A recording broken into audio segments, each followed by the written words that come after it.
এবার তার মাঝে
তুমি এত নাচো, তুমি বয়সে বড়, মহাপ্রভু হচ্ছে 52 বছরের বড়, তোমার এত আনন্দ বেশি। বয়স হয়েছে, এত নাচার কি দরকার? অদ্বৈত বলেনি আমি নাচবো না, হ্যাঁ আমি তো নাচবো বেশি। কেন জানো? হ্যাঁ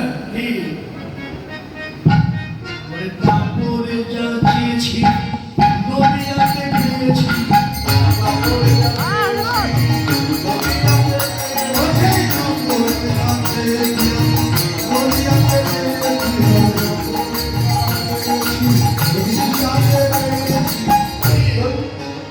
তারপরে ছিল শিব ঠাকুর, মনের সাথে রাখলে যাবো সময় দিলেন কে? এটাই সমস্যা। হ্যাঁ, শিব ঠাকুর মনের ইচ্ছা অসুবিধা যাবে। এর মধ্যে পার্বতী এসে বললেন, স্বামী অনুমতি দাও, আমি রাশে যাব। কারণ জগন্নাথ পার্বতী জগমের আগে তো রাশি হবে না। এখন শিব ঠাকুর বললেন, আরে তুমি তো রাশি যাবে, আমাকে নিয়ে চলো, আমাকে নিয়ে চলো। বলে না না না না, তোমার রাশি যাওয়ার অধিকার নেই, তুমি যেতে পারবে না। রাশি সব কবিরা, তুমি তো পুরুষ, তুমি যেতে পারবে না। আর কি শিব ঠাকুরের মন ভেঙে গেল, যায় আমার ভাগ্যে হবে না, যাও তুমি যাও, তুমি যাও। আর মনে মনে ভাবলেন, দেখি আমি একটু যেতে পারি কি। তাই কি করলেন, পার্বতী তো চলে গেল। শিব ঠাকুর কি করবে, কেমনে যায়, মাথায় বড় বড় জটা, হ্যাঁ পেটে পেটটা একটু মোটা মোটা, কি বলেন।